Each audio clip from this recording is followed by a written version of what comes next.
Hello guys, कैसे हैं आप सब? सभी बच्चों को नमस्कार। आज हम सेकंड चैप्टर करने वाले हैं यूनिट फर्स्ट का।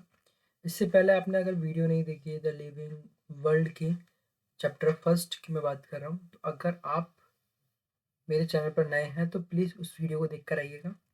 और हम आपको नोट्स भी प्रोवाइड कर रहे हैं मेरे टेलीग्राम ग्रुप, जो कि आपको डिस्क्रिप्शन में उसका लिंक मिलेगा। वहाँ से आप सब्सक्राइब कर हमारे चैनल को, साथ में उस टेलीग्राम लिंक को ओपन कर वहाँ से नोट्स ले सकते हैं।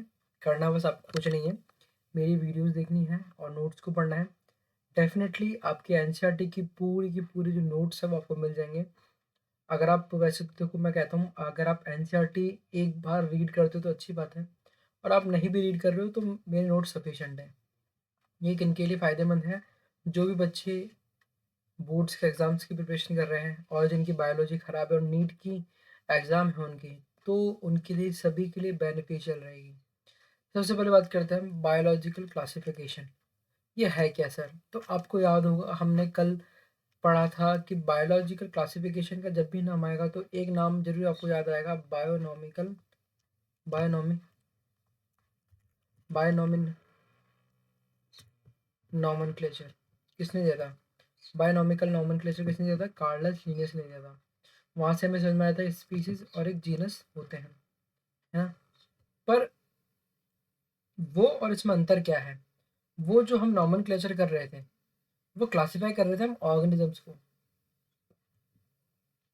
ठीक है? उसके बाद हमने हायरार्की पढ़ी थी। हायरार्की में हमने देखा था कि आपके पहले किंगडम आती है, ठीक है? एंड फिर उसके बाद फाइलम आता है, फिर उसके बाद क्लास आती है, फिर उसके बाद ऑर्डर आता है, फिर उसके बाद आता है आपकी फैमिली आती है, फैमिली के बाद आपका जीनस आता है, जीनस के बाद स्पीसीज आती है। तो इस तरह से हमने पूरा देखा। तो अभी हम क्या कर रहे हैं, हम कोशिश कर रहे हैं कि जो हमने नाम दिए हैं ऑर्गेनिजम्स को, उनके लिए हम ग्रुपों को नाम दे पाएँ। और उन ग्रुप का नाम कैसे दे पाएँगे? हमने ग्रुप के लिए हमने याद करा था एक नाम, जो हम उसको हम बोलते हैं टैक्सॉन या टैक्सा। अगर सिंगल है तो टैक्सॉन, बाकी टैक्सा। तो उस जो ग्रुपिंग हम करने वाले हैं, उन ग्रुपिंग के अंदर एक खासियत जो रहने वाली ये है कि जो हमें सबसे पहले एक डिवीजन ऑफ क्लासिफिकेशन होना पड़ेगा, जिसके बेसिस पे ऑर्गेनिजम्स, डिफरेंट प्लांट्स और ऑर्गेनिजम्स को हम डिवाइड कर पाएँ। जैसे कुछ ऑर्गेनिजम्स है, कुछ प्लांट्स हैं, तो हमने क्लासिफाई करने के लिए कुछ ना कुछ क्राइटेरिया हमें रखना पड़ेगा, कुछ ना कुछ ग्रुप्स बनाने पड़ेंगे। उन ग्रुप्स की ही हम इसमें बात करने वाले हैं। तो सबसे पहली बात, क्लासिफिकेशन की ज़रूरत क्यों पड़ी? Why classification is needed? तो जैसा कि आपको बहुत सिंपली मैंने कल आपको बहुत अच्छे से बताया था कि एक तो स्टडी को बहुत आसान करना है, easy study and identification.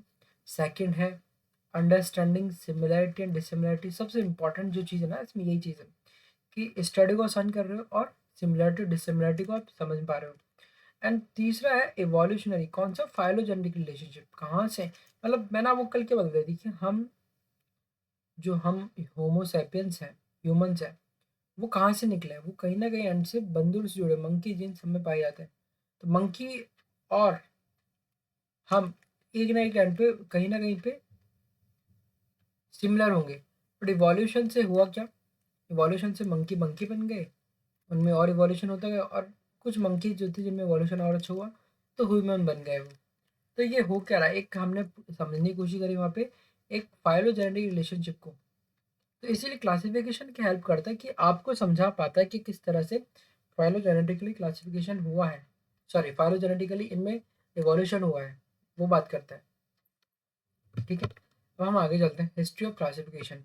Classification के लिए अगर हम सिंपल बेसिस पे बात करें, तो एरिस्टोटल ने आपके ट्री, श्रब्स और हर्ब्स के बेसिस पे क्लासिफाई करने की कोशिश करी गई। मतलब ऐसे प्लांट जिनकी हाइट हाइट के बेसिस पे, मान लीजिए एरिस्टोटल नाम अगर जहाँ भी है तो आप बोल दीजिए कि हाइट के बेसिस पे, कि प्लांट अगर छोटे हैं तो उनको उन्होंने हर्ब्स नाम दे दिया, और थोड़े से बड़े हैं तो उसको श्रब दे दिया, और बहुत ऊंचे ऊंचे लंबे लंबे हैं तो उसको ट्री नाम दे दिया। ठीक है, प्लांट्स की अगर बात करूँ। और एनिमल्स के लिए उन्होंने क्या करा, ये प्लांट्स के अंदर तो क्राइटेरिया हाइट का लगा दिया उन्होंने, और एनिमल के लिए उन्होंने क्या करा, एनिमल के लिए उन्होंने red blooded and non red blooded animals के अंदर क्लासीफाई करा। कैसे? आप चींटी को जब मारते हो तो चींटी में से लाल खून निकलता है, तो आप बोलोगे नहीं से निकलता। अब हमको आपने मारा कि हमने चक्कू घुसा दिया, तो आप हमारे में से रेड ब्लड निकलेगा तो पक्का निकलेगा। तो वो क्या है, वो दिखाता है कि डिफरेंट टाइप के ब्लड्स जो है, कलर्स की, ब्लड के कलर के बेसिस पे भी एरिस्टोटल ने सिंपली क्लासिफाई करने की कोशिश की। मतलब एक बेसिक लेवल का जो क्लासिफिकेशन है एरिस्टोटल ने दे दिया था, जिनमें उन्होंने प्लांट्स को उनकी हाइट के बेसिस पे और एनिमल्स को उनके ब्लड के कलर के बेसिस पे, जैसे रेड ब्लडेड है तो उन्हें रेड ब्लडेड ग्रुप में डाल दिया, नॉन रेड ब्लडेड है तो उन्हें नॉन रेड ब्लडेड में डाल दिया। ठीक है, ओनली इसमें मॉर्फोलॉजिकल कैरेक्टर्स को उसने उन्होंने क्राइटेरिया रखा जिसके बेसिस पे इनका क्लासिफिकेशन हुआ। अब बात आती है लीनस की, कार्लस लीनस जी। इनका बहुत अच्छा एक, जिसको हम कहते हैं टू किंगडम ऑफ क्लासिफिकेशन। इन्होंने दो किंगडम रखे, एक का रखा प्लांटी और दूसरा का रखा एनिमलिया। अब देखना इस चीज में क्या हुआ, जिन्होंने प्लांटी और एनिमलिया रखा उसमें इन्होंने सेल के टाइप्स की बात नहीं करी, मतलब इन्होंने अच्छा करने की कोशिश करेगी, लेकिन उसकी लिमिटेशंस ये थी कि जो उन्होंने ये किंगडम ऑफ क्लासिफिकेशन दिया उसमें एक तो उन्होंने सेल टाइप की बात नहीं करी। सेल टाइप कैसे, कि वो जो क्लासिफिकेशन है वो डिस्टिंग्विश नहीं कर सकता कि कौन सी प्रोकैरियोटिक सेल्स है और कौन सी यूकैरियोटिक सेल्स है। अब इस चीज़ को समझाने का मैं प्रयास करता हूँ।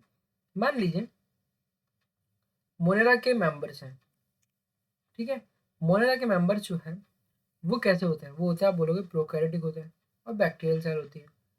ठीक है, बैक्टीरियल सेल होती है, प्रोकैरियोटिक होते हैं। बट वहीं अगर मैं उसको डालूंगा सिंपली एनिमिलियम में डाल दूंगा मैं डालने को, क्योंकि बैक्टीरिया हेल्थ दिखता है मेरे को, मूवमेंट कर रहे तो मैं एनिमिलियम डाल देता। बट यार उसमें जो जो मोनेरा के जो मेंबर्स हैं जो अभी हमको पता है उनमें तो एक है, आप एक टाइम पे आपको समझ में आता है कि यार इनमें तो जो सेल है वो प्रोकैरियोटिक सेल्स है। पर एनिमल्स में अगर हम हायर एनिमल्स में जाएंगे तो ज़्यादातर में यूकैरियोटिक सेल्स मिलेगी। तो हमने प्रोकैरियोटिक और यूकैरियोटिक को दोनों को एक ही ग्रुप में डाल दिया, मतलब एक ही किंगडम में डाल दिया, तो वो गलत हो गया ना। तो इसीलिए टू किंगडम क्लासिफिकेशन की लिमिटेशन थी कि ये क्लासिफिकेशन जो है डिस्टिंग्विश नहीं कर पाया आपके प्रोकैरियोटिक और यूकैरियोटिक सेल्स के मेंबर्स के बीच में। दूसरा था कि unicellular multi cellular organism mix, वही बात है कि मोनेरा के अंदर कैसे है यूनिसेलुलर ऑर्गेनिजम्स है और आपके बड़े बड़े से ह्यूमंस है, इनको भी इसने एनिमल में डाल दिया तो हम तो मल्टी सेलुलर हैं। तो ये प्रॉब्लम भी फेस करने को मिली। एंड फंजाई जो थी, फंजाई फंजाई अलग है। फंजाई अलग कैसे है, फंजाई को प्लांट में डाल नहीं सकते। क्यों डाल सकते, क्योंकि फंजाई के अंदर एक जो प्रॉब्लम ये है कि ये फोटोसिंथेसिस नहीं करती। तो आप एक सेकेंड, तो आप इसको प्लांटी में कैसे डाल सकते हैं, फिर भी इसको प्लांटी में डाल दिया गया। तो ये हो क्या रहा है कि हमने करेक्टर्स तो ले लिए और करेक्टर्स के बाद उनको हमने डालने की कोशिश भी करी, पर प्रॉब्लम ये है कि कुछ कुछ करेक्टर्स एक दूसरे के अपोजिट हो गए। तो सेम ग्रुप में डालने से जो इनकी किंगडम ऑफ क्लासिफिकेशन की जो क्वालिटी वो डाउन हो गई, तो ये लिमिटेशंस बन गई इनकी बाद में। ठीक है, अब आता है सबसे इम्पॉर्टेंट, और ये हर जगह पूछता है, फाइव किंगडम ऑफ क्लासिफिकेशन। तो पहला क्वेश्चन है, फाइव किंगडम ऑफ क्लासिफिकेशन किसने दिया, तो आंसर इसका क्या होगा, R H Whittaker. R H Whittaker ji ने 1969 में पहली बार क्लासिफिकेशन दिया, फाइव किंगडम ऑफ क्लासिफिकेशन। अभी फाइव किंगडम ऑफ क्लासिफिकेशन क्या है इसको समझते हैं। तो फाइव किंगडम मतलब कि अलग अलग ऐसे किंगडम। अभी किंगडम शब्द आपको याद आ रहा है, कहाँ से आप लिंक करोगे, लिंक कहाँ से करोगे, हायर की वाली चीज से ना। हायर की में याद है सबसे ऊपर किंगडम हुआ करता था, फिर फाइलम, फिर क्लास, फिर ऑर्डर। सबसे टॉप लेवल वाली बात कर रहे हैं हम। अभी हमने इसी के पांच अलग अलग और किंगडम बनाए हैं। ठीक है, उन किंगडम को जो नाम दिया गया है वो किसने दिया था, आर एच विटेकर जी ने दिया था। और उसकी सबसे पहले डिस्कवरी किसने करी इस क्लासिफिकेशन की, जिसमें पांच किंगडम होंगे, वो है आर एच विटेकर जी ने 1969 में। ठीक है, अच्छा, तो अब वो पांच किंगडम है क्या, तो उसको याद कैसे करते हैं, एमपी, पन, पीए, एमपी, पन, पीए। आपको याद रह जाएगा, बहुत वैसे तो याद रह जाएगा, लेकिन फिर भी अगर याद नहीं रहता तो बात अलग है। तो देखिएगा कैसे, एम, पी, एफ, पी, ए। अब ये जो मैंने आपको नाम दिए ना और ये ट्रिक बताई है, इससे आपको याद भी रहेंगे। ठीक है, सबसे पहले सबसे इम्पोर्टेंट वो है आपका मोनेरा। एम से हो जाता है आपका मोनेरा, पी से आपको जाएगा प्रोटिस्टा, एफ से जाएगा आपका पंजाई, पी से आपको जाएगा प्लांटी, ई से एनिमिलिया, एम पी, पन, पी ए, पी के होते पर्सनल असिस्टेंट, वैसे हम प्लांटी एनिमल से हम इसको याद कर सकते हैं। अभी जो क्लासिफिकेशन दिया गया इस चीज़ को यहाँ पर मैं समझाने का प्रयास करता हूँ ये है क्या। चलो फिर भी थोड़ा सा हम देखते हैं कि क्लासिफिकेशन किसके बेसिस पे था। तो जो बेसिक क्लासिफिकेशन था ना, वो बेसिस पे था आपका पहला सेल स्ट्रक्चर, इसमें आपको देखने को मिलेगा सेल स्ट्रक्चर, बॉडी ऑर्गेनाइजेशन कैसी होगी, है ना, वो सब चीज़ें के बारे में जानकारी देगा। जो क्लासिफिकेशन है जिसमें 5 किंगडम डाले गए हैं, ये आपको स्पेशल इसलिए कह रहे हैं हम, क्योंकि और बेस्ट इसलिए कह रहे हैं क्योंकि आपको ये चीज़ें इन्फॉर्मेशन दे देंगे आराम से। इन्हीं के बेसिस पे क्लासीफाई किया गया है, ये ही इनका बेसिक है। तो बेसिक तो क्लासिफिकेशन क्या है, cell structure, body organisation, mode of nutrition, fourth the reproduction and fifth the phylogenetic relationship.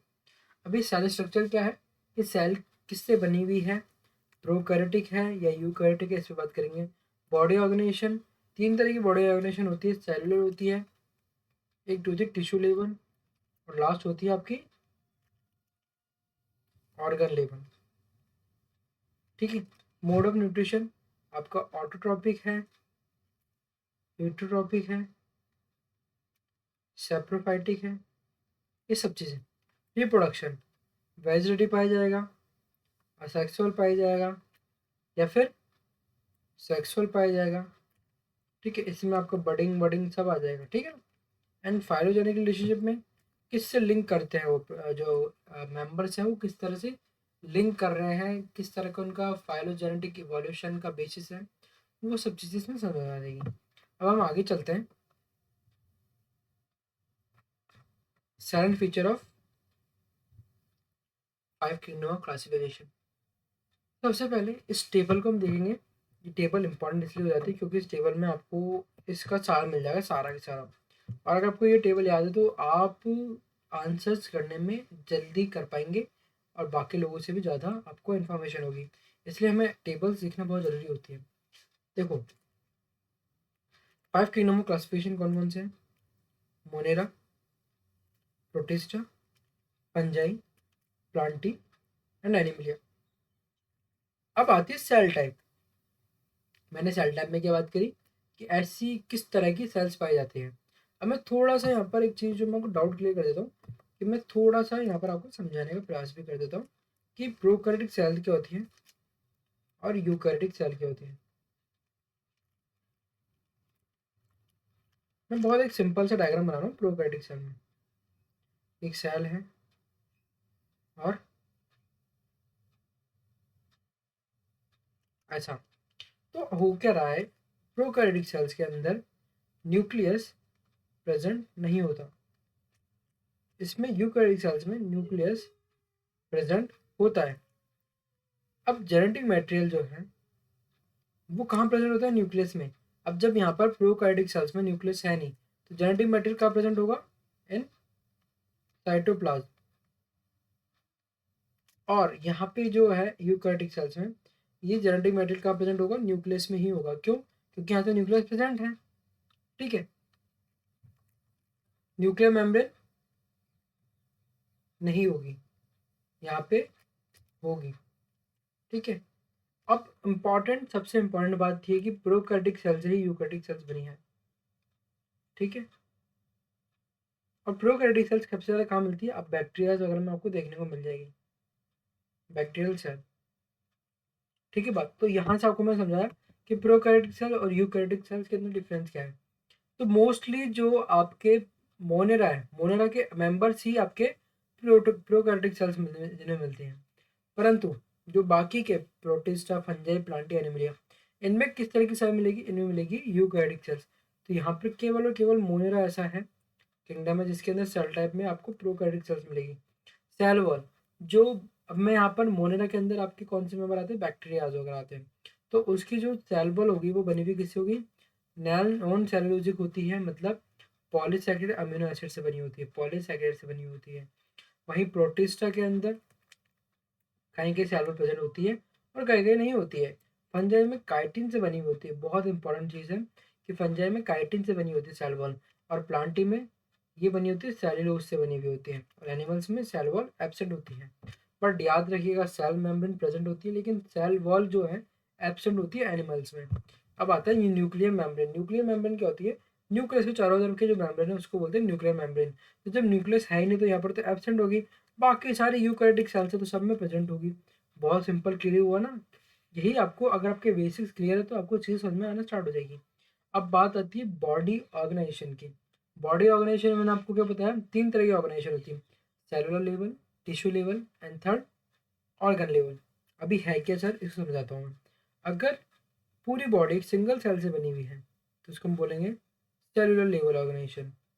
अगर पूरी बॉडी ग्रुप ऑफ सेल से मिलकर बनी हुई है तो उसको हम बोलेंगे टिश्यू लेवल। और अगर पूरी बॉडी ग्रुप ऑफ टिश्यू से मिलकर बनी हुई है, ठीक है, तो उसको हम बोलेंगे ऑर्गन लेवल। अभी हो क्यों रहा है, ऐसे मैं आपको बताता हूँ। ये होता है एक सेल का एक हायरार्की, मतलब एक सिंगल सेल से पूरी बॉडी बनती है। तो एक सिंगल सेल जो है, जब बहुत सारी सेल ग्रुप बना लेती है तो उसे हम बोलते हैं टिश्यू। और बहुत सारे टिश्यू मतलब ग्रुप ऑफ सेल जो है, डिफरेंट ग्रुप ऑफ सेल जो है जब एक संग आ जाता है तो वो जो बनाता है वो होता है ऑर्गन। सबसे लोअर लेवल के जो ऑर्गेनिजम्स होते हैं उनमें बनती है सेलुलर लेवल, जैसे बैक्टीरियाज वगैरह। वहीं पे जो आपके बहुत बड़े बड़े ऑर्गेनिजम्स हैं उनमें लेगा ऑर्गन लेवल। टिश्यू लेवल एक बीज का मीडिएटर है, जिसमें जैसे कि आपको प्लांट वगैरह में और फंजाई वगैरह में देखने को मिल जाएगा। तो देखिएगा बॉडी ऑर्गेनाइजेशन कैसी है, ये है सेलुलर ऑर्गेनाइजेशन। और मोनिरा में तो सेलुलर मिलेगी, प्रोटिस्टा के मेंबर्स में भी सेलुलर मिलती है, बट फंजाई में मल्टी सेलुलर भी मिलती है और टिश्यू लेवल भी मिलती है। और प्लांटी में टिश्यू और ऑर्गन दोनों मिलती है, और एनिमेलिया में टिश्यू ऑर्गन दोनों मिलती है। तो देखिएगा प्रोटिस्ट और मोनेरा के जो मेंबर्स हैं उनके अंदर ही सेलुलर लेवल जो है ऑर्गेनाइजेशन देखने को मिलती है। प्रोटिस्ट केवल और केवल ऐसा ऑर्गेनिज्म, इसके ऑर्गेनिज्म से मेंबर्स हैं जिनमें सेलुलर लेवल ऑर्गेनाइजेशन देखने को मिलती है, परंतु इसकी जो सेल टाइप है वो क्या है, यूकैरियोटिक है। तो थोड़ा सा अलग इसमें कैरेक्टर्स है। अब बात आते हैं mode of nutrition. Mode of nutrition क्या होते हैं कि किस तरह से वो खाना खाते हैं, उनको खाना कैसे मिलता है। अगर खाना खुद बनाते हैं जैसे बैक्टीरियाज हो गए, तो मोनेरा के जो मेंबर्स हैं वो करते हैं ऑटोट्रॉपिक। ऑटोट्रॉपिक न्यूट्रिशन शो करते हैं, मतलब खाना खुद बनाते हैं। किसके द्वारा, फोटोसिंथेसिस के द्वारा या फिर कीमोसिंथेसिस प्रोसेस के द्वारा, या फिर सेप्रोफाइटिक भी कैरेक्टर शो करते हैं। वहीं आपके प्रोटिस्टा के जो है वो ऑटोट्रॉपिक ही होते हैं, फोटोसिंथेटिक या फिर हीटोट्रॉपिक भी होते हैं, मतलब किसी और पे डिपेंड भी हो सकते हैं। तो इसमें ऑटोट्रॉपिक और हीटोट्रॉपिक दोनों पाए जाते हैं। मैं बात करूँ हमारे फंजाई की, तो फंजाई में हीटोट्रॉपिक होते हैं, मतलब खाना खुद नहीं बना सकते, ये दूसरे पर डिपेंड है, या तो सेप्रोफाइटिक हो सकती है या पैरासाइटिक फंजाई हो सकती है। फोर्थ है आपकी प्लांटी। प्लांटी में आप देखोगे सबसे ज़्यादा इंपॉर्टेंट फीचर क्या है, फोटोसिंथेसिस। फोटोसिंथेसिस क्या है, एक ऑटोट्रॉपिक मोड ऑफ न्यूट्रिशन है। खाना आप खुद बना रहे हो और खुद ही बना रहे हो, खुद ही खा रहे हो, तो वो क्या है, वो एक तरह का ऑटोट्रॉपिक। ऑटो मतलब खुद, सेल्फ करना। ट्रॉपिक मतलब आपके लेवल्स की बात कर रहे हैं। तो ऑटोट्रॉपिक जो आप खाना खुद बना रहे हो तो उसको बोलेंगे ऑटोट्रॉपिक। ठीक, और प्लांट से में आपको करेक्टर देखने को मिलेंगे, स्पेशल करेक्टर यही है। तभी तो जब हमने कार्डियक लीनियज का, हमने टू किंगडम ऑफ क्लासिफिकेशन पढ़ा, तो उसमें प्रॉब्लम ये आई कि आपके दो किंगडम प्लांट और एनिमल दे दिए गए, लेकिन प्लांट के अंदर फंजाई को भी डाल दिया गया। और जो फंजाई जो है, फंजाई तो खुद एक हीटोट्रॉपिक है, बट जो प्लांट के मेंबर है, मोस्टली जो मेंबर्स है वो क्या है, ऑटोट्रॉपिक है। तो सेम ही किंगडम के अंदर दो डिफरेंट कैरेक्टर्स अगर आप डाल रहे हो, तो या तो वो क्लासिफिकेशन गलत है या वो मेंबर कहीं अलग गलत जगह पुट कर रखा है, ये वाली बात आती है। बट एनिमल्स की बात करूँ तो एनिमल्स हमेशा आपको कैसे मिलेंगे, हीटोट्रॉपिक मिलेंगे। ठीक है, अब हम आगे चलते हैं किंगडम मोनेरा। अब हम थोड़ा सा किंगडम्स के बारे में पढ़ेंगे। इस वाले टॉपिक में हम किंगडम्स को ही ज़्यादा तवज्जो देंगे। क्यों? क्योंकि किंगडम के बारे में हमको जानकारी मिलती ही हमें अब बाकी कोई दिक्कत नहीं है। तो जो मोनेरा है, मोनेरा कैसा ऑर्गेनिज्म है, प्रोकैरियोटिक ऑर्गेनिज्म है। इसमें ट्रू न्यूक्लियस नहीं होता। क्यों नहीं होता? क्योंकि प्रोकैरियोटिक सेल्स में पाई जाती है और मेम्ब्रेन बाउंड ऑर्गेनल्स नहीं होती है। एक्सेप्शन क्या है, आपका एक सिंगल एक्सेप्शन यहाँ पर है। मुझे बताओ क्या हो सकता है एक्सेप्शन, बताओ बताओ। राइबोसोम्स। राइबोसोम्स के अलावा बाकी सारे ऑर्गेनल्स जो है एब्सेंट होती है इसमें। सबसे ज़्यादा पाया जाने वाला ऑर्गेनिज्म है ये। और reproduce mainly by binary fission. Binary reproduction कैसे करता है, बाइनरी फिशन के थ्रू। और कुछ कुछ जो है इसके मेंबर्स वो स्पोर फॉर्मेशन करते हैं ड्यूरिंग अनफेवरेबल कंडीशन। मतलब वैसे तो बाइनरी फिशन करते हैं, लेकिन अगर अनफेवरेबल कंडीशन है तो स्पोर्स का फॉर्मेशन करते हैं। अब जैसे यहाँ पे क्या डिफरेंट शेप्स ऑफ जो आपको बताई गई है बैक्टीरिया की, वो मैंने नाम लिखी है सामने, कोकस, बैसिलस, विब्रियो, स्पाइरलम। ठीक है, अभी है कैसा देखिएगा। कोका मतलब होता है स्फेरिकल शेप होती है, ये सबके शो कर रही है, शेप को शो कर रही है। बैसिलस, बैसिलस कैसे होती है, रॉड शेप, रॉड शेप होती है। स्पाइरलिया मतलब आपके होती है स्पाइरल शेप, और विब्री होती है कॉमन शेप, इसको बोलते हैं कॉमन शेप। आपसे पूछ सकता है कॉमन शेप किस टाइप का बैक्टीरिया है, तो आप बोलोगे विब्रियो टाइप का बैक्टीरिया है। ठीक है, अब बात आती है टाइप्स ऑफ मोनेरा। मोनेरा की टाइप्स क्या है, आर्के बैक्टीरिया, ठीक है, eubacteria, cyanobacteria, chemosynthetic bacteria, heterotrophic bacteria. अभी है क्या, पहले वैसे दो मेजरली है टाइप्स ऑफ बैक्टीरिया में, अगर मैं बात करूँ तो सबसे पहला आता है आर्के बैक्टीरिया, दूसरा है यू बैक्टीरिया। तो आपका मोनेरा के अंदर आर्के बैक्टीरिया की बात करूँ तो एक्सट्रीम हैबिटाट में रहते हैं। एक्सट्रीम हैबिटाट मतलब कि जब लाइफ के एक्जिस्टेंस नहीं थी तब भी जो बैक्टीरिया मिल रहा था वो था आर्के बैक्टीरिया। ठीक है, अब इसमें भी क्या टाइप्स होता है, अब जैसे हार्श हैबिटेट का नाम आता है ना, तो आपको थोड़ा सा इसके टाइप्स देखने को मिलेंगे। अब टाइप्स क्या है, हेलोफिल्स, ऐसे बैक्टीरिया जो कि सॉल्टी एरियाज में मिलते हैं उनको बोलते हैं हेलोफिल्स। थर्मो एसिडोफिल्स जो कि हॉट हॉट स्प्रिंग्स वगैरह में मिलते हैं, गर्म पानी वगैरह स्रोत में मिलते हैं। एंड मैथोनोजेंस, मैथोनोजेंस जो है मार्शी एरियाज एंड रूमिनेंट गट में मिलते हैं। अब जो हेलोफाइल्स हैं, हेलोफाइल्स जहाँ भी आपको हेलो दिख जाए वहाँ समझ जाइएगा वो सॉल्ट की बात कर रहे हैं। जहाँ भी आपको थर्मो दिख जाए, थर्मो हमेशा हीट के लिए या फिर टेम्परेचर के लिए यूज होता है ना, हॉट के लिए यूज होता है, और मैथोनोजेंस मीथेन के लिए यूज होता है। तो हेलोफिल्स जो है वो बैक्टीरिया होंगे जो कहाँ मिलेंगे, सॉल्टी एरियाज में मिलेंगे। गुड। थर्मो एसिडोफिल्स कहाँ मिलेंगे, थर्मो आते ही जहाँ पर गर्म वाली बात हो रही है तो गर्म पानी वाले हॉट स्प्रिंग्स वगैरह में जो मिलेंगे उसको बोलते हैं थर्मो एसिडोफिल्स। और तीसरा है मैथोनोजेंस जो कि आपको मार्श एरियाज में मिलेंगे और ह्यूमन गट्स वगैरह में मिलेंगे। ह्यूमन गट्स क्या होती है, ये आपको ऑर्गेनिजम्स की, जैसे कोई गाय भैंस वगैरह की, तो उसमें आपको भैंस वगैरह ऑर्गन में मैथोनोजेंस देखने को मिलता है। इनकी सबसे स्पेशल कैरेक्टर ये है कि एक्सट्रीम कंडीशन में सर्वाइव कर सकते हैं, मतलब हार्श या फिर एक्सट्रीम हैबिटेट में ये आराम से सर्वाइव कर सकते हैं। मैथोनोजन प्रोड्यूस बायोगैस मीथेन।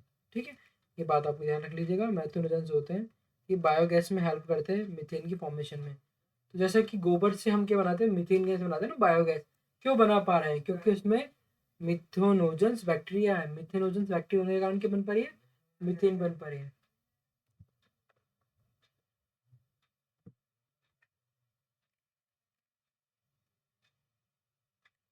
दूसरा यू बैक्टीरिया, ट्रू बैक्टीरिया की बात हम कर रहे हैं। अभी यू बैक्टीरिया क्या है, true you bacteria true bacteria हम इसलिए कह पा रहे हैं क्योंकि इन बैक्टीरिया के अंदर एक स्पेशल जो फीचर्स है वो ये पाया जाता है,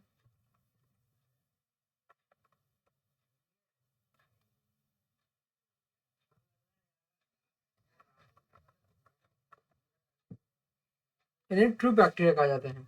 अब यू बैक्टीरिया के अंदर जो है आप देख पाएंगे कि साइनो बैक्टीरिया है, आपके कीमोसिंथेटिक बैक्टीरिया है एंड हीटोट्रॉफिक बैक्टीरिया है।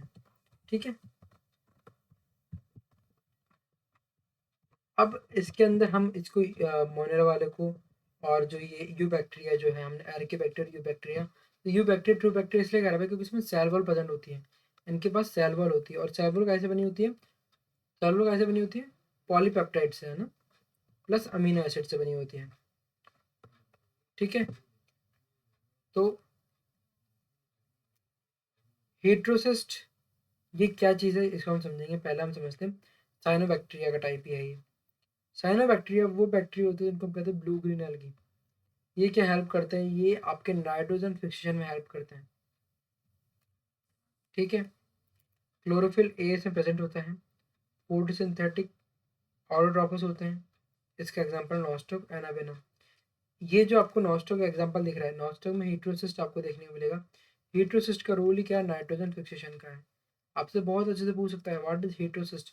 हीट्रोसिस्ट is present in blue green algae, especially in nostoc. that help in fixation of nitrogen, and it is very helpful for plant growing because nitrogen is a major component for crop production. Okay, तो हीट्रोसिस एक बहुत ज़्यादा important हो जाता है। क्यों हो जाता है इंपॉर्टेंट? क्योंकि नाइट्रोजन फिक्सेशन में हेल्प कर पा रहा है।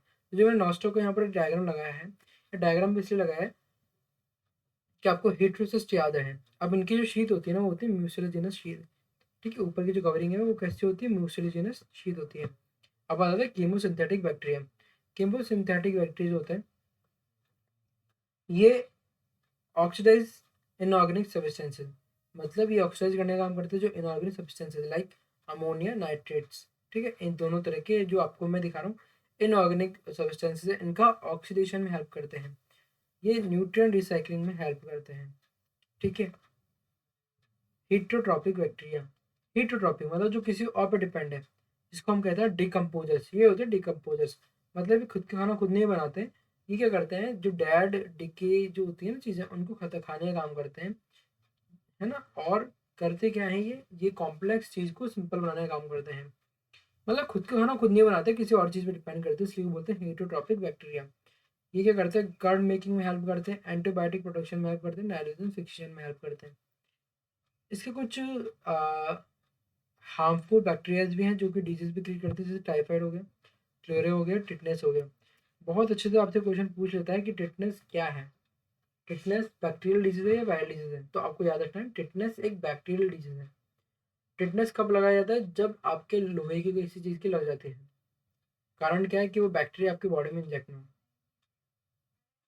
ठीक है, और किस तरह से हार्मफुल होता है ये टाइफाइड और क्लोरेला वगैरह डिजीज आपको क्रिएट कर सकता है। ठीक है, अब बात करते हैं माइक्रोप्लांट। सबसे स्मॉलेस्ट होता है ये, स्मॉलेस्ट लिविंग सेल होता है। ये बिना किसी ऑक्सीजन के सर्वाइव कर सकता है। ठीक है, इसमें सेल वॉल एब्सेंट होती है, सेल वॉल इसमें एब्सेंट होती है। अब बात आती है किंगडम प्रोटिस्टा। किंगडम प्रोटिस्टा जो है ये है क्या? प्रोटिस्टा कुछ नहीं है, आपके जो सेलुलर लेवल इसमें ऑर्गेनाइजेशन होती है, और सेल वॉल इसमें विजल्टली जो है होती भी और नहीं भी होती है, एब्सेंट भी हो सकती है। एंड सबसे इम्पॉर्टेंट चीज़ जो है आपके प्रोटिस्टा जो है, इसमें यूकैरियोटिक सेल टाइप जो है वो पाई जाती है। अभी है क्या, ये देखने की कोशिश करते हैं हम। यूनिसेलुलर यूकैरियोटिक है, ये यूनिसेलुलर यूकैरियोटिक है, बहुत इंपॉर्टेंट चीज़ होता है। ये सेलुलर लेवल ऑर्गेनाइजेशन पाई जा रही है, मतलब यूनिसेलुलर है प्लस यूकैरियोटिक है। ये केवल एक ऐसा किंगडम है जिसके अंदर यूकैरियोटिक सेल भी पाई जाएगी प्लस यूनिसेलुलर, मतलब आपके सेलुलर लेवल ऑर्गेनाइजेशन पाई जाएगी। ठीक है, इसके जो मेंबर्स है कहाँ पाए जाते हैं? एक्वेटिक रीजन में पाए जाते हैं, मोस्टली एक्वेटिक होते हैं। True nucleus and organelles present होती है। Reproduce sexually and asexually reproduce कर सकते हैं, मतलब आपका रिप्रोडक्शन कैसे कर सकते हैं? सेक्सुअली भी कर सकते हैं और एसेक्सुअली भी रिप्रोडक्शन कर सकते हैं।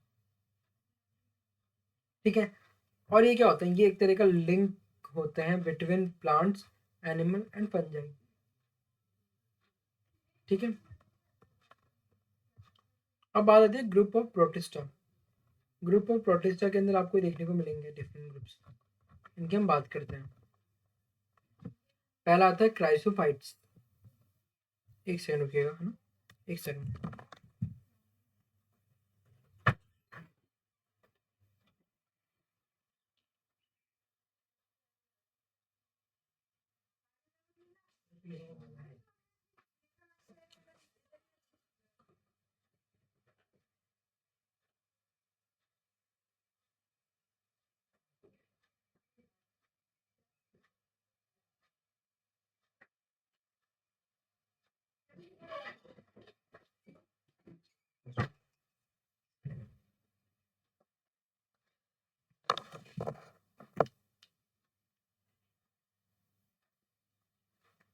हेलो बच्चों, जी थोड़ा सा क्या हो गया, पढ़ाते पढ़ाते मैं भी थोड़ा सा डाउन फील करने लगता हूँ, पानी वानी प्यास लगती है तो मैं पानी पीने गया था।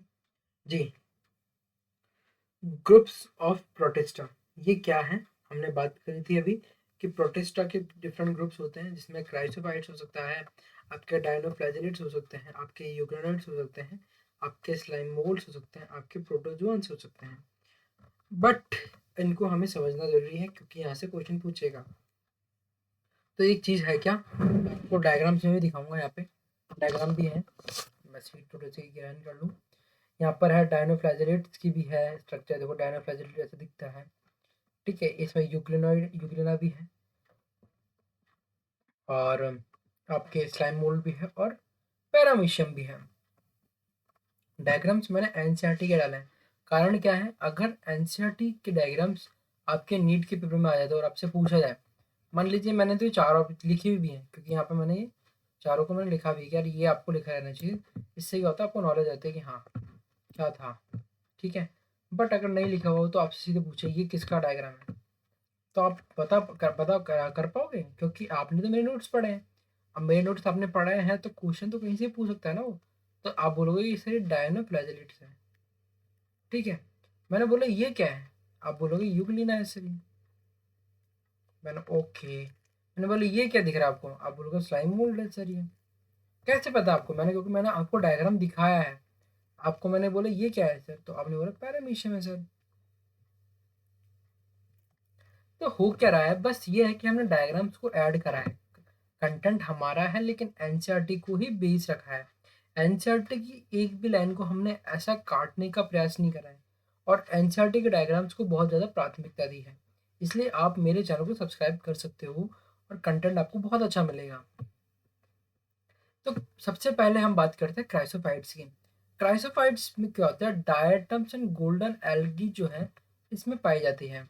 इसकी जो सेल वॉल होती है वो बनी होती है सिलिका से, एंड इसके अंदर diatomaceous earth use for polishing and filtration.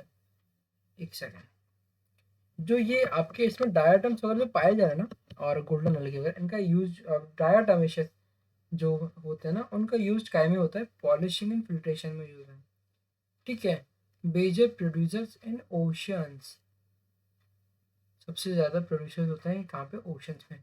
इनको प्रोड्यूसर्स क्यों कहा जा रहा है, क्योंकि प्रोड्यूसर जो होता है ना, अगर आप ट्रॉपिकल लेवल पढ़ोगे, सबसे नीचे जो लेवल के होते हैं ना, अगर एक्वेटिक ट्रॉपिक आप मतलब एक्वेटिक चैन पढ़ोगे, सबसे ज़्यादा जिनकी जनसंख्या सबसे ज़्यादा होती है उनको बोलते हैं प्रोड्यूसर्स। तो सबसे ज़्यादा जो प्रोड्यूसर्स हैं वो यही है। बट ये ध्यान रखना, डायमेटिशियस जो earth use for polishing and filtration, इसको मैं हाईलाइट कर रहा हूँ क्योंकि बहुत ज़्यादा इंपॉर्टेंट है ये लाइन, ठीक है ना। इस लाइन को आप भूलना मत, प्लीज़ मत भूलिएगा। और दूसरी बात, इस लाइन को भी आप मत भूलिएगा कि सिलिका से इसकी सेल वॉल बनी हुई होती है, ठीक है। अब बात आती है डायनोफ्लैजेलेट्स। डायनोफ्लैजेलेट्स जो होते हैं ना, ये सारे मेराइन होते हैं। पानी में तो सारे मिलेंगे, जो आपके प्रोटिस्टा के मेंबर्स हैं वो पानी में मिलेंगे, लेकिन मेराइन में मिलेंगे, फ्रेश वाटर मिलेंगे, वो हमें ध्यान देना है। तो डायनोफ्लैजेलेट जो होते हैं मेराइन होते हैं मोस्टली, इनमें फ्लैजेला मिलता है, एंड सबसे इम्पॉर्टेंट बात है कि सेल वॉल जो है वो सेलुलोज से बनी हुई होती है, सेलुलोज प्लेट से, ठीक है। Red tides caused by rapid multiplication, example इसका है गॉन्यूलेक्स। रेड टाइड जो है ना, इसके कारण जो इसके रैपिड मल्टीप्लिकेशन के कारण रेड टाइड देखने को मिलती है, ठीक है। और एग्जाम्पल क्या है, गॉन्यूलेक्स, गॉन्यूलेक्स, ठीक है। आपको बस इसमें लाइन की याद रखनी है कि एक तो सेलुलोज प्लेट देखने को मिलती है सेल वॉल के साथ में, ठीक है ना, और टू फ्लैजेला इसमें प्रेजेंट होते हैं। यूग्लिनाइट्स फ्रेश वाटर होते हैं, यूग्लिनाइट्स फ्रेश वाटर होते हैं, just a second. Euglenoid fresh water organism होते हैं, सेलुलर नहीं होती है, इसीलिए प्रोटिस्टा की जब मैंने आपको बात करी तो मैंने बहुत अच्छे से टेबल में दिखाया था कि आइदर सेल वॉल प्रेजेंट होती है और आइदर नहीं होती है, नहीं भी होती है। तो नहीं वाला कौन सा है, यूग्लिनाइट्स के मेंबर जो होंगे उनके अंदर सेल वॉल नहीं होगी। प्रेजेंस ऑफ पैलिकल, ये बहुत इंपॉर्टेंट है। पैलिकल किस में देखने को मिलता है, वो मिलता है आपके यूग्लिनाइट्स के मेंबर्स में। मिक्स ओट्रॉपिक न्यूट्रिशन, मतलब दोनों तरह का न्यूट्रिशन में पाया जाएगा, हेटरोट्रॉपिक और ऑलोट्रॉपिक दोनों तरह का। एग्जाम्पल क्या है, Euglena. Slime moulds, slime mould जो होते हैं सेप्रोफाइटिक प्रोटिस्ट होते हैं, मतलब सेप्रोफाइटिक डेड ऑर्गेनिजम्स को खाने वाले काम करते हैं, तभी उन पे जिंदा रहते हैं। इनके खाने का जो तरीका है हीटोट्रॉपिक होता है, लेकिन हीटोट्रॉपिक में भी सेप्रोफाइटिक होता है। स्लाइम मोल्ड्स जो होते हैं ना कौन से स्टेज में पाए जाते हैं, प्लाज्मोडियम स्टेज में पाए जाते हैं। Spores are resistant and dispersed by air. Spore जो होता है ना वो थोड़े से रेजिस्टेंट नेचर शो करते हैं और एक जगह से दूसरी जगह जाने के लिए एयर का यूज करते हैं। पर स्लाइम मोल्ड्स में सबसे इंपॉर्टेंट बात क्या है, ये होता है सेप्रोफाइटिक प्रोटिस्ट होते हैं और प्लाज्मोडियम स्टेज में पाई जाती है। प्रोटोजोन्स, प्रोटोजोन की एक बहुत अच्छी बात यह है कि ये डिजीज कॉज करने का काम करते हैं। ये बॉडीज पे, दूसरी बॉडी पर डिपेंड करते हैं अपने खाने के लिए, मतलब खुद का खाना खुद नहीं बनाते, किसी और पर डिपेंड करते हैं, इसलिए इसको बोलते हैं हीटोट्रॉपिक नेचर या फिर हीटोट्रॉपिक मोड ऑफ न्यूट्रिशन शो करते हैं। Primitive animal like protist. ठीक है, अब प्रोटोजोन्स का कुछ मैं नाम लूंगा।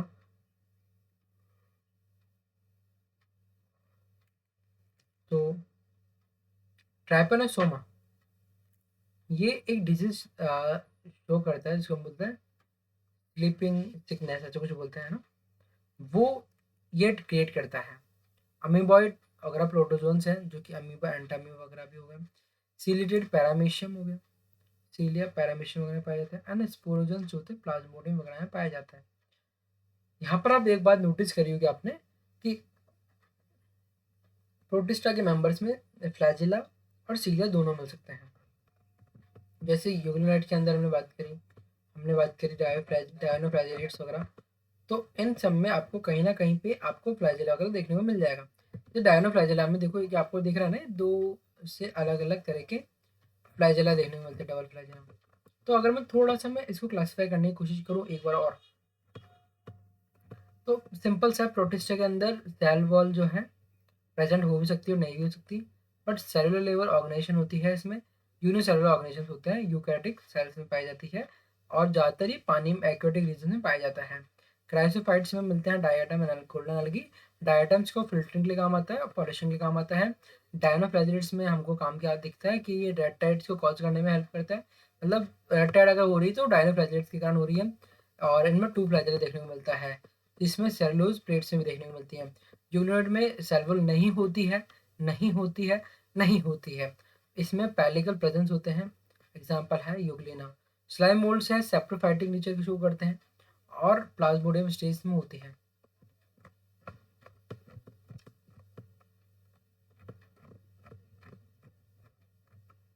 एंड प्रोटोजोन्स, प्रोटोजोन्स का हमने देखा कि ये और डिजीज कॉज करता है। अब बात आती है किंगडम फंजाई। फंजाई बहुत ज़्यादा इंपॉर्टेंट है। फंजाई इसलिए भी इंपॉर्टेंट है क्योंकि फंजाई को आप जब तक आप, अगर आप एमबीबीएस भी कर रहे हैं या फिर कोई और लाइक बीएससी वगैरह भी कर रहे हैं, मास्टर्स भी कर रहे हैं, तो वहाँ पे भी आपको बीएससी वगैरह में देखने को मिलेगी फंजाई। फंजाई का तो भैया रोल रहेगा ही रहेगा। चलिए फंजाई को पढ़ते हैं, और फंजाई तो आपकी डेली लाइफ में भी बहुत काम आती है। तो देखो फंजाई को यहाँ पर डायग्राम दे रखा है, यहाँ एनसीईआरटी का डायग्राम भी है फंजाई के लिए। किंगडम फंजाई को हम शुरू करते हैं। ये होते हैं यूकैरियोटिक और हेटरोट्रॉपिक होती है, याद रखिएगा ऑटोट्रॉपिक नहीं होती है। इसलिए फंजाई और एल्गी की एक सिम्बायोटिक रिलेशनशिप भी होती है। अगर आपने पढ़ी है तो कमेंट सेक्शन में मुझे बताइएगा। इसकी जो सेल वॉल होती है, फंजाई की जो सेल वॉल है, वो फंजाई में सेल वॉल मिलती है काइटिन की। इसमें हाइफी से जो बॉडी होती है वो हाइफी से बनी होती है।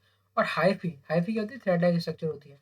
और बहुत सारे थ्रेड लाइक स्ट्रक्चर मिलकर क्या बनाती है, एक नेटवर्क बनाती है ना थ्रेड लाइक स्ट्रक्चर का, उसको बोलते हैं माइसिलियम। तो माइसिलियम कुछ नहीं है, ग्रुप ऑफ हाइफी है। इसमें तीन तरह के न्यूट्रिशन देखने को मिलते हैं, सारे हैं तो हीटोट्रॉपिक।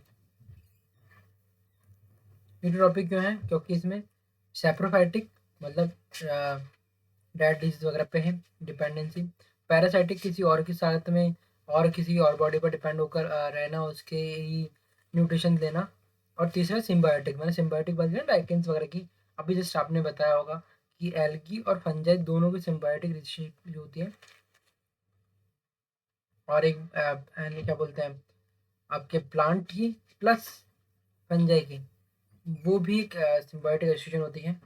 तो फंजाई क्या कर रही है, दूसरी ऑर्गेनिज्म पे रहकर अपना जीवन यापन कर रही है। खाना इसको बनाने नहीं आता, लेकिन शेल्टर प्रोवाइड करा जरूर कर सकती है। ठीक है। अब जो रिप्रोडक्शन जो इसमें होते हैं वो तीनों तरह के होते हैं, वेजिटेटिव, असेक्सुअल और सेक्सुअल। वेजिटेटिव में किस तरह का होता है, फ्रेगमेंटेशन, फिशन और बडिंग के थ्रू। फ्रेगमेंटेशन मतलब कोई भी, जैसे फंजाई है, फंजाई की मान लीजिए हाइफी एक थ्रेड लाइक स्ट्रक्चर, इसको आपने बीच में से काट दिया तो ऐसा और ऐसा बन गया। ठीक है, मान लीजिएगा ये ऐसे मिटा दो पूरा, ये ना, ये था ऐसा, ये पूरा हाइफी था ना,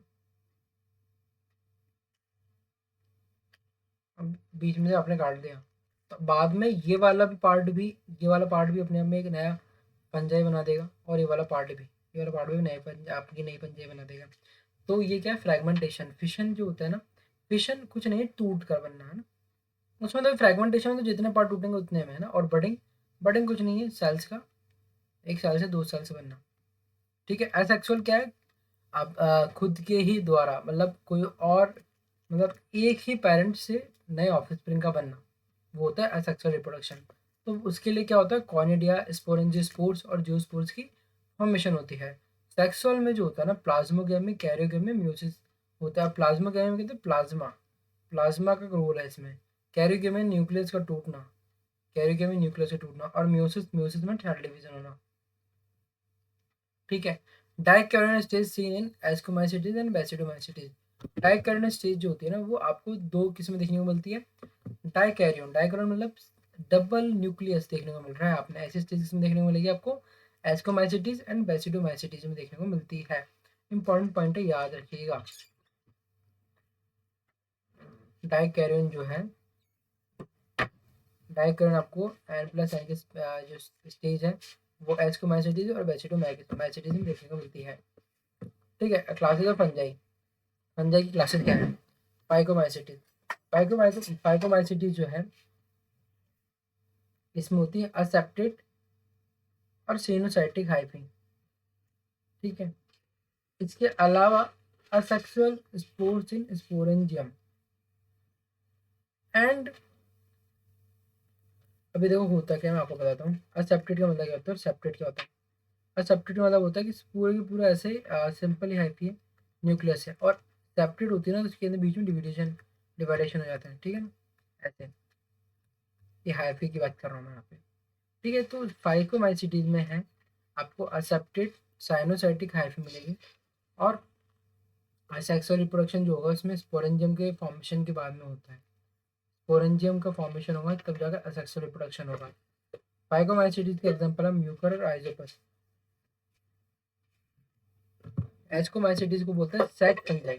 सैक फंजाई को ऐसे स्ट्रक्चर बनाती है, ऐसे स्ट्रक्चर बनाती है, इसको बोलते हैं सैक फंजाई। ठीक है। बहुत इंपॉर्टेंट लाइन है, सैक फंजाई किसको बोलते हैं, एस्कोमाइसिटीज। और ये होती है सेपरेट हाइपी होती है इसमें, और इसमें एस का स्पोर्स बनते हैं। ठीक है। यीस्ट, पेनिसिलिन और न्यूरोस्पोरा, सबसे पहली जो आपके एंटीबायोटिक जो बनी थी, हैं, आपके पहले मेडिसिन जो बनी थी वो पेनिसिलिन नोटोडाम से बनी थी। तीसरा है बेसिडोमाइसिटीज, मशरूम इसका एग्जांपल है। ठीक है। इस ये रस्ट एंड स्मट्स वगैरह जो है इसमें पाई जाती है। बेसिडोस्पोर्स का फॉर्मेशन होता है फॉर सेक्सुअल रिप्रोडक्शन। और अगारिकस पक्सिनेस के एग्जांपल्स हैं। ड्यूटेरोमाइसिटीज को बोलते हैं इम्परफेक्ट फंजाई। कारण क्या है, क्योंकि इसमें असेक्सुअल स्टेज का ही अभी तक मिल पाई है, बाकी जो फंजाई है उसमें सेक्सुअल स्टेज तो मिल गई है, पर ड्यूटेरोमाइसिटीज में सेक्सुअल स्टेज जो है वो आज तक कभी भी आइडेंटिफाई नहीं हो पाई है, इसीलिए इसको बोलते हैं इम्परफेक्ट फंजाई। इसमें केवल इसमें केवल आपको असेक्सुअल स्टेज देखने को मिलेगी।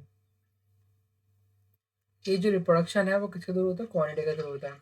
ड्यूट्रोमाइसिटीज के मेंबर्स हैं अल्टरनेरिया और ट्राइकोडर्मा। अब बात आती है प्लांटी और एनिमलिया। बहुत छोटा टॉपिक है, इसको हम समझते हैं। प्लांटी जो है ऐसे ऑर्गेनिजम्स जो कि ऑटोट्रॉपिक नेचर में हो, फोटोसिंथेसिस करें और यूकैरियोटिक सेल्स में पाई जाए। और फोटोसिंथेसिस हो पाया तो उनके पास क्या प्रेजेंट होगा, क्लोरोफिल प्रेजेंट होगा। तो प्लांटी के जो मेंबर होते हैं उनमें वो यूकैरियोटिक होते हैं और ऑटोट्रॉपिक होते हैं। उनमें क्लोरोफिल प्रेजेंट होता है। क्लोरोफिल का काम क्या है, फोटोसिंथेसिस में हेल्प करना। सेल वॉल जो है सेलुलोज की बनी हुई होती है। अल्टरनेशन ऑफ जनरेशन देखने को मिलती है। अल्टरनेशन ऑफ जनरेशन क्या है, एक होगी वेजिटेटिव वाली और एक होगी आपके स्पोरोफाइट वाली। ठीक है, इस तरह से चलती रहती है। अल्टरनेशन ऑफ जनरेशन देखने को मिलेगा। इसके अंदर जो आते हैं वो आते हैं आपके 5 मेंबर्स, उनको भी सब क्लासीफाई किए गए।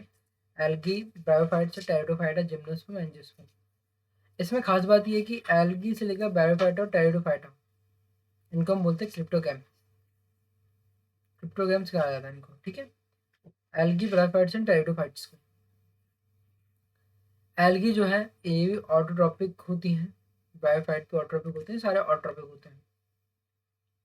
ब्रायोफाइट्स को अगर मैं बात करूँ, ब्रायोफाइट्स की जैसे हम नेक्स्ट चैप्टर में बात करेंगे प्लांट के अंदर और अच्छे से इसके बारे में। पर ब्रायोफाइट्स को हम बोलते हैं एम्फीबियन, क्योंकि ये पानी भी मिलता है और लैंड भी मिलता है। ठीक है, टेरिडोफाइट्स में आपको जो है थोड़ा बहुत आपको इवोल्यूशन देखने को मिलेगा, सीड फॉर्मेशन स्टार्ट हो जाती है। ठीक है, पर सबसे ज़्यादा बढ़िया आपको जिम्नोस्पर्म और एंजियोस्पर्म में सीड देखने को मिलते हैं।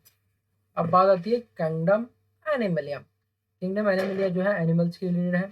वो सिंपल सी बात है, ऑल ट्रॉपिक तो होंगे नहीं एनिमल्स। अगर हम हमारी बात करें तो हमारा खुद का खाना हम खुद नहीं बनाते, हम खुद प्लांट्स वगैरह पे डिपेंडेंट है, प्लांट्स और एनिमल्स वगैरह पे। तो हम क्या है, हम हेटेरोट्रॉपिक हैं, जो कि हम बोलते हैं होलोजॉइक न्यूट्रिशन भी हम शो करते हैं। मल्टी सेलुलर यूकैरियोटिक होते हैं हम, हमारे पास मल्टी सेलुलर बॉडी है, क्योंकि हमारी बॉडी कैसी ऑर्गन लेवल है। तो मल्टी सेलुलर तो ऑटोमेटिक हो जाएगी, यूकैरियोटिक सेल में पाई जाती है। सेल वॉल एब्सेंट होती है। वहीं प्लांटी में सेल वॉल किससे बनी हुई थी, सेलुलोज से। और स्टोर्ड जो फूड होता है वो होता है ग्लाइकोजन और फैट। ठीक है, लोकोमोशन शो किया जाता है, सेक्सुअल रिप्रोडक्शन कॉमन है। सबसे ज़्यादा सेक्सुअल रिप्रोडक्शन देखने को मिलता है एनिमल के अंदर। अब बात आती है viruses, viroids, prions and lichens. ये होती क्या है, इस पर हम बात करते हैं। ये डायग्राम आपको देखने को मिल रहा है। ये है एक तो TMV, टोबैको मोज़ेक वायरस। ये एक वायरस है जो कि डिजीज क्रिएट करता है किसके अंदर, तंबाकू के अंदर, तभी इसका नाम पड़ा है टोबैको मोज़ेक वायरस। यहाँ पर आप देख सकते हैं कि इस वायरस के ऊपर एक कैप्सिड की लेयर है और अंदर RNA है और एक बैक्टीरियोफाज है। बैक्टीरियोफाज क्या होता है, बैक्टीरियोफाज सिंपली से बात है, मान लीजिए कि एक बैक्टीरिया होता है, ऐसा वायरस जो बैक्टीरिया को इन्फेक्ट करता है उसको बोलते हैं बैक्टीरियोफाज। बैक्टीरियोफाज के पास एक हेड है, एक कॉलर है एंड शीथ है। ठीक है, अब पहले हम थोड़ा सा डायग्राम को छोड़कर पहले समझने की कोशिश करते हैं। वायरस होते हैं एसेलुलर, मतलब एक सिंगल सेलुलर बॉडी होती है। DNA और RNA इन दोनों में से कुछ भी हो सकता है, लेकिन साथ में आप ये कहें कि DNA प्लस RNA दोनों साथ में हो, ऐसा नहीं होता है। आइदर DNA होगा, आइदर मतलब या तो DNA होगा या फिर RNA होगा। ठीक है, जैसे HIV के अंदर क्या होता है, RNA प्रेजेंट होता है। Obligate parasites and protein code जो होती है ना, ऊपर सबसे ऊपर जो होती है प्रोटीन कोड होती है, उसको हम बोलते हैं कैप्सिड, जो हमने अभी देखी। डिजीज आप जैसे याद कर सकते हैं, AIDS, influenza, polio, smallpox. एक मिसल्स भी होती है। ठीक है, AIDS, influenza, polio, smallpox, measles. अब आता है वायरॉइड्स। वायरॉइड्स क्या होते हैं, सिंपल ही वायरस का ही एक मतलब थोड़ा सा सब लेवल मान सकते हैं, जो कि क्या होते हैं, नेकेड RNA होते हैं, प्रोटीन कोटिंग नहीं होती उसमें, इसलिए इसको बोलते हैं वायरॉइड्स। बस कंफ्यूजन जो है सबसे बड़ा ये है कि वायरस में प्रोटीन कोड देखने को मिलती है, लेकिन वायरॉइड्स में नो प्रोटीन कोड होती है। ठीक है, नेकेड होता है RNA। ये क्या करता है, ये कॉज करता है एक डिजीज, इसको बोलते हैं पोटैटो स्पिंडल ट्यूबर डिजीज। ठीक है, अब बात आती है प्रियॉन्स। ये क्या होता है, एबनॉर्मली फोल्डेड प्रोटीन्स होते हैं। ये क्या करते हैं, मैड काउ डिजीज क्रिएट करते हैं, causes mad cow disease and CJD। अब बात आती है लाइकेंस की आती है। लाइकेंस कुछ नहीं है, एल्गी और फंजाई की क्या है, एक सिम्बायोटिक एसोसिएशन है, मतलब म्यूचुअली रिलेशनशिप है। कैसे कि एल्गी जो है, एल्गी के पास आपको मैंने बताया कि प्लांटी का मेंबर है, तो ये क्या कर सकती है, ये कर सकती है फोटोसिंथेसिस। अब जो फंजाई है, फंजाई खुद हमने अलग किंगडम में रखी है। क्यों रखी है, क्योंकि फंजाई के पास किसी भी तरह की पावर्स नहीं है खुद का खाना बनाने के लिए, और वो क्या है, हेटरोट्रॉपिक है। अब वो फंजाई के पास होता है शेल्टर, फंजाई के पास खुद का शेल्टर है। तो एल्गी बोलेगी मुझे तुम्हारे शेल्टर में रख लो, मैं तुम्हें। अब फंजाई बोलेगी अच्छा किराया तो देना पड़ेगा, किराए की जगह एल्गी क्या करती है, एल्गी बोलती है मैं तुम्हें खाना बना कर दूंगी। तो एल्गी जो फोटोसिंथेसिस करती है, उस फोटोसिंथेसिस की हेल्प से एल्गी फंजाई को क्या करती है, फूड प्रोवाइड करती है, और फंजाई जो है इसको रहने के लिए फ्लैट प्रोवाइड करती है, मतलब रहने के लिए प्लेस प्रोवाइड करती है। ठीक है, अब है ना फाइकोबियंट और माइकोबियंट, ये क्या है ये समझते हैं।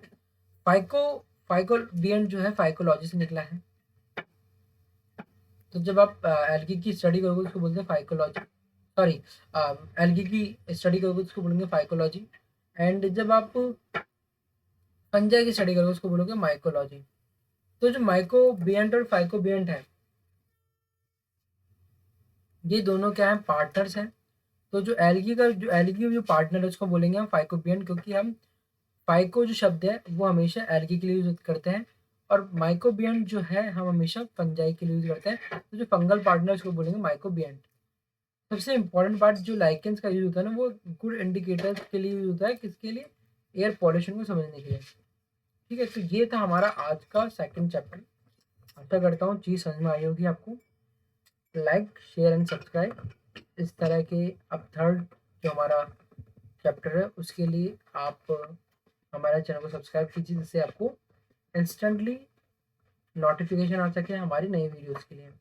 Thank you and have a nice day. आपने देखा हमारे नोट्स कितने ज़्यादा बेनिफिशियल हैं। अगर आप एनसीईआरटी नहीं समझ पा रहे हैं तो आपके लिए बहुत ज़्यादा हेल्पफुल है। ये नोट्स आपको मेरे टेलीग्राम चैनल पर मिल जाएंगे, जिसका लिंक मैं डिस्क्रिप्शन में दे दूँगा। वहाँ से आप डाउनलोड कर रिवीजन कर सकते हैं। Thank you and have a nice day.